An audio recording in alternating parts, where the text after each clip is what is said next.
America's pastime has been a part of the Vegas community for over 40 years. And as our city grew, so did the love of the game. Now, excitement is growing for our next home team. All season long, Fox 5 and the Silver State Sports and Entertainment Network are covering athletics baseball on the field, in our community. As we build our future together, America's pastime will soon call the Valley home. Play ball, Las Vegas. This is Covering the Bases with the A's.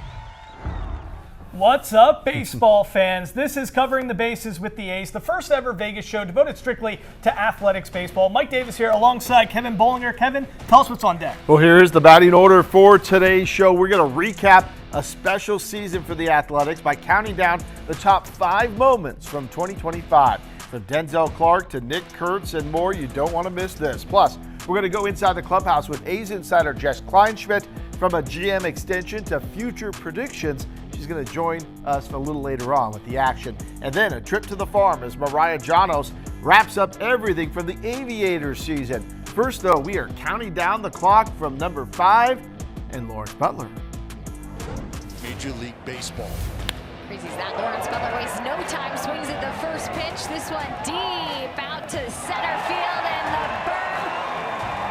It's in play, and Lawrence heading to third. He's going to come home. Here's the throw. It's not going to be there in time. It is a home run. Lawrence Butler with it inside the Parker, and that's an exciting start for the Athletics, up 1-0. Number 5, Lawrence Butler starts off the game the best way possible. Swinging on the very first pitch, Butler races home, diving head first for an inside the park home run against the Atlanta Braves, the team he grew up rooting for. It was the first A's leadoff inside the park home run since 1943. The last Athletics player to hit an inside the park home run? Well, that was manager Mark Kotsay. It was also the first time since 1975 that an A's player hit an inside the Parker and an over-the-fence homer since Billy Williams in 1975. All kinds of history being made in this game, and here was Lawrence Butler after the game. I actually didn't see the ball as well as the outfielders, so I kind of was just jogging, hoping that it went out, and then I kind of saw it bounce, and then that's kind of when I was like, all right, maybe I got a chance to, get all the way around the bases. In all the last Athletics, who that was your boss? Mark Kotsay? Yeah. Who had the fastest time? I think I got him beat. He said he was just exhausted. Yeah, I was too. The 1-2 now, the Langoliers in the air towards right center field, going back, and Shea Langoliers with a lead-off home run. So Shea, here's the payoff pitch.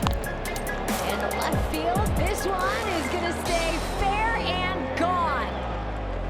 Helping him out a bunch tonight. This one in the air from Shea to center field, going back is Jacob Young, and another! A 3-homer game for Shea Langoliers. Lifted to deep center field. The surge continues for Shea Langoliers. Deep left center field. Teodosio back, and they have gone back to back. Big swing from Shea Langoliers, and see you later. Lifted out to right. Going deep, and Langoliers has the lead for the A's. 2-1, Langoliers. See you later. Grand slam for Shea Langoliers, and the A's take the lead. Number 4, a historic night to kick off what was an incredible month of August for the man behind the plate. Shea Langoliers starting the game with a leadoff home run and winds up stacking 5 hits, 3 home runs, a tremendous day for the catcher. He became the first player since 1900 to have 3 long balls in his first career game batting leadoff. Here he was on the moment that he found out he was batting leadoff that night. When they sent out the lineup, me and Rick kind of giggled. We thought it was like a typo or something. Thought they were just sending out what position we were playing, and I was just catching and showing that. But got to the field, I was seeing the leadoff spot. First time I've ever done that, so yeah, it was new. What's this ride been like to this point? Yeah, it's been crazy. You know, it went by fast. I'm just happy to be here, happy to represent the A's, and just love playing baseball. Jack, you coach Jacob every step of the way. What's your advice been for this first All-Star experience for you? Nah, just enjoy the moment, be out there. He looks phenomenal. Your flow is fantastic right now, Jacob. Thank you. I haven't had flow like that since like middle school, so I'm really proud of you right now. And I don't want to mess with you because, you know, with Lou throwing some, when you might give you some tiny things.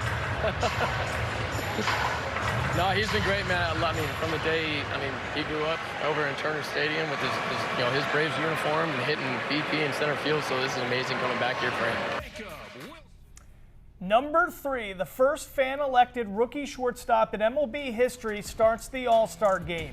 Jacob Wilson also making history as the first A's player to start the Midsummer Classic since Josh Donaldson in 2014. Now the cherry on top, we just saw it there, a sweet moment during the game as Jacob's dad, Jack, was mic'd up on the broadcast. They became the first father-son duo to play shortstop at an All-Star game. This one to center field. Denzel Clark on the move back after he stepped towards home plate and makes another catch. Oh my God! Back-to-back weeks where he wins the Electric Play of the Week, and he's already on the leaderboard for this week. You go ahead and book it. I've heard the list. I've seen the list of the greatest catches you're ever going to see in your life. If you don't have room for this one on your list, we're watching two different sports. Number 2, a play that broke the internet. It was June 9th. Denzel Clark robbing Nolan Schanuel of a home run at Angel Stadium. The rookie has become synonymous with insane grabs, but this one just pure insanity. Clark climbing over the wall as he steals that run from the Halos. One of the greatest catches you'll ever see. Here was the man on the mound at the time, Grant Holman, on the play. I've played with Denzel for a few years now, dating back to the minor leagues, and I've seen him do stuff out there that's you don't see it in other places. But yeah, Sean will hit that ball, and I'm thinking, all right, hit that pretty well. Denzel, he's got a chance to catch anything. And then obviously he makes that catch. I've never been on the mound and not known what emotion to show. I was stunned. If you watch, I'm standing there for a while, completely still, and then put my arms up in the air. I mean, that's all you can do, right? The guy makes plays every day that he continues to blow our mind. He's unbelievable out there, and it's a really good feeling as a pitcher to know that you got a guy in center field who's going to track everything down, and even if you give up a homer, he's going to bring it back. 0-1, driven the other way and down for a hit. Now he goes inside out, deep to left. Forget about that baseball. 1-2, high in the air, deep left center field. Traveling back is Hummel, and it is off the wall. 0-1, in the air to deep left. Houston, you do have a problem. His name is the Big Amish. First pitch. Oh, my! Oh, my goodness. Swing and a drive, deep to left. He's done it 4 times.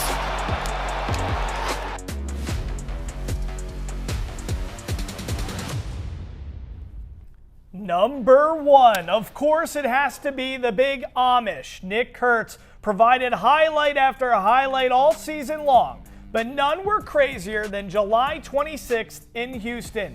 The big man went wild, totaling 6 hits, knocking 4 homers. Kurtz became the first rookie in MLB history to hit 4 home runs in a game. He also matched an MLB record with 19 total bases in a single game. The 22-year-old had an all-timer, a singular performance that will never be forgotten and that will be forever in the conversation when talking about the greatest single game performance of all time. I don't know. It still really hasn't sat in that it's actually just happened. And then I had a game like that, stuff that you don't even dream about because this doesn't really happen. So it's unbelievable feeling. Glad we got to win, obviously, and to have that performance was awesome. Kev, so many memorable moments. Now, of course, there were some honorable mentions we need to let everybody know about. Yeah, Langeliers and his 7th inning grand slam off Tarik Skubal, that give the A's that lead in that big game, or maybe Kurtz and his series with 2 walk-off homers against the Astros. Yeah, of course, and Brent Rooker and the 3 home runs he hit in the All-Star game, plus the Derby. What a great way to remember 2025, but I can't wait to see what the A's cook up next season. All right, guys, now on deck, we're taking you inside the clubhouse. A's insider Jessica Kleinschmidt is talking about GM David Forst, his new extension, and so much more. All right, now it's time to welcome in A's insider Jessica Kleinschmidt. Jess, great to be with you. So let's talk about this. GM David Forst, of course, has done a great job. He just got an extension. Tell us what you think about that. Well, it's well-deserved, and he even told the media recently he's never been this excited, or he hasn't been this excited about a squad heading into 2026 in a very long time. We're talking about quite a long few seasons for him that he's been able to witness, and rightfully so. I mean, he was able to increase the payroll this offseason and work with it very well, had a great trade deadline, even though they did have to let go of Mason Miller and JP Sears. The return on that looked very great, of course, with DeVries. And as time's gone on, you've been able to watch him not only deal with a great team like this and see how this young core is going to turn out, but you look at the front office and how they dealt with the draft. A lot of homegrown guys playing this season, and they were very successful at that. And of course, the ETAs of Jacob Wilson and Nick Kurtz, and showing that they come as advertised, and then some. We're talking about the 1-2 guys in Rookie of the Year talks for the American League, and just being able to watch him and learn from him has been such a treat. And of course, everything that the Athletics have gone to over the last decade, and he's been a part of that, and just watching all of that, both of the things on and off the field. So it's very well deserved. Okay, of course, end of the season, they do a presser, manager Mark Kotsay as well as Forst. What was your biggest takeaway from that?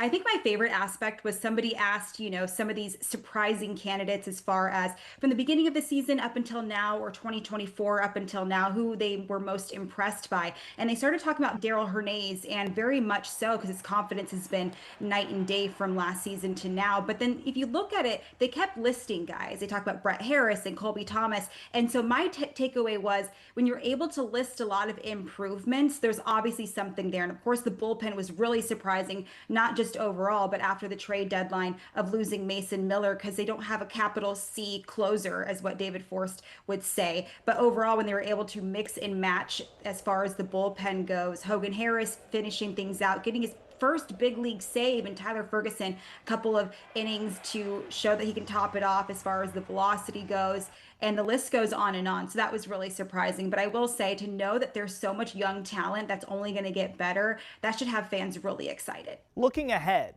to next year, if you had a crystal ball, is this a team that's making the playoffs next year? Without a doubt. And I talked to Mark Kotsay about that, probably the last pre-game availability of the season. And I know the AL West, really every division is a little bit differently since the schedules change, and these guys are playing each team once, and so there's not as much exposure for the teams that they're usually playing. But if you take a step back and you look at the AL West, sweeping the Houston Astros, the Rangers, they had a good series, the Mariners, which is always a tough team for this squad to beat, doing really well against them. And of course, the Angels weren't exactly the team that they wanted to be heading into the season, even with all those highbrow moves in the offseason. So Kotz said you still want to beat those teams in the division. I feel like the A's can not only beat every single one of them, but win some series heading into 2026. And they're also beating, they swept the Tigers. Let's not forget, one of the best teams of the season. And the list goes on and on. There is not one team that the team hasn't have at least a decent chance to go up against and defeat. It used to be the Mariners, but the A's show right at the beginning of the season, and then some, that they can go up with the best of them. All right. She's Jessica Kleinschmidt. Make sure you follow her if you're an A's fan. Jess, thank you so much for spending so much time with us all season long. We appreciate it. Thanks for having me. Despite coming up short against the Jacksonville Jumbo Shrimp in the AAA National Championship game, the Las Vegas Aviators have a lot to be proud of. From the first half championship to the first PCL championship in 37 years, it was certainly a season to remember. Everybody bought in. Everyone was rowing the same boat at the same time, and that's what it takes to play winning baseball, and that's what we did. Manager Fran Reardon has been awarded Pacific Coast League Manager of the Year after taking the Aviators to new heights this season. The team securing its third all-time PCL championship in franchise history, the first one in this millennium, and the skipper has praised his ever-evolving lineup all year. There's so many contributors, offensively, defensively, pitching, and every time there was a moment to shine, a moment to step up, somebody came through. It all started with the Aviators dominating the first half of the season, clinching the playoff berth after boasting a 49-26 record. The most impressive part of the postseason run the Aviators made was the fact that the first half team that put Vegas in the position to compete was a completely different squad than the one that captured the PCL title, which speaks volumes to the depth within the Athletics organization, from the majors down to high A ball. It's definitely an awesome organization to be with right now. That team in the first half, they won a completely different way than we're winning right now. You know, they were able just to hit the ball out of the park, and they won with their bats, but we got to do a little bit different, manufacture some runs and stuff, and I think this team adapted. While the Aviators were unable to capture the AAA championship, their resiliency was still on full display in that game, down 6-2 until the top of the ninth inning, where they were able to reclaim the lead thanks in part to a 3-run homer by Brian Lavastida. Here is Lavastida, first pitch swinging, drives one high and deep out to right center. Back on it, Mesa, it is gone! While Jacksonville did end up walking it off in the bottom of the ninth, the Aviators hang their hats on an impressive season. Couldn't be happier to celebrate it with these guys.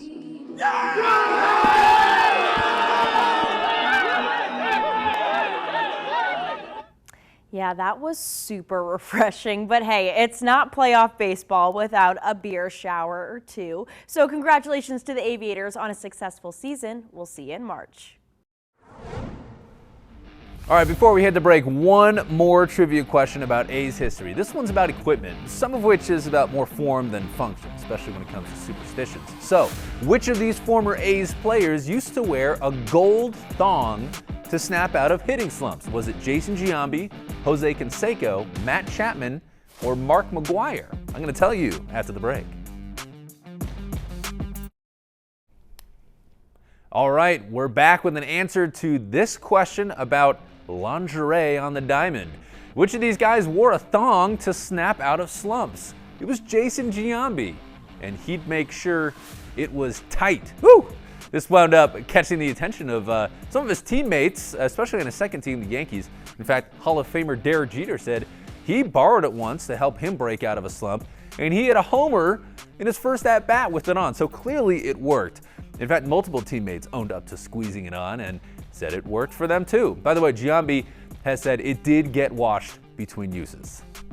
Now, Giambi took over at first base for an A's legend, Mark McGwire, in the mid-90s, who, by the time the 90s rolled around, was on top of the baseball world, along with the rest of the A's. We're going to pick back where we left off on Green and Gold Throwback after the A's notched championship number 9 in '89. After sweeping their way to a World Series win, it was right back to business for the A's in 1990. Rickey Henderson put together his best season as a pro, setting career highs in batting average, home runs, and doubles, while also leading the league in steals again, running away with the AL MVP award. The A's also had the Cy Young winner that year, Bob Welch, who won 27 games. Nobody since then has won that many. Also, Dennis Eckersley had his nastiest season as a closer, allowing 5 earned runs in 73 innings. That's good for a .61 ERA. The A's swept the Red Sox in the ALCS, and they were heavy favorites over the Cincinnati Reds in the World Series. But the Reds came to play, holding the A's to just 9 runs over 4 games, sweeping the World Series, shocking the A's and the baseball world. That turned out to be the A's best shot at another championship that decade, but as soon as the new century began, the A's picked it up again, making 4 consecutive trips to the postseason and going on a legendary run near the end of '02, immortalized in movie form by Moneyball. Going on a 20-game win streak with a team many people had written off after star players left during the offseason. Those great teams could not break through to the World Series, though, partly because ownership could not compete with the deeper pockets of other teams who signed their best players. And as the A's kept churning out big-time major league talent throughout the next decade or so, the same story, with the team usually trading away their best players just before their big payday to teams who could afford to re-sign them so they can restock the farm system, where they developed the next crop of great young hitters. And that's where we find the A's now, loaded with bright young stars ready to make the team a winner by the time they move to Las Vegas.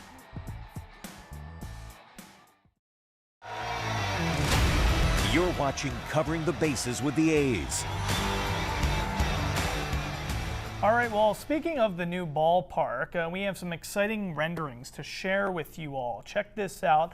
Bally's Las Vegas has released its plans for a luxury resort with direct access to the A's ballpark. Now, according to developers, the 35-acre project will feature 2 hotel towers with 3,000 rooms, plus an entertainment complex that includes a concert venue, casino, and dining.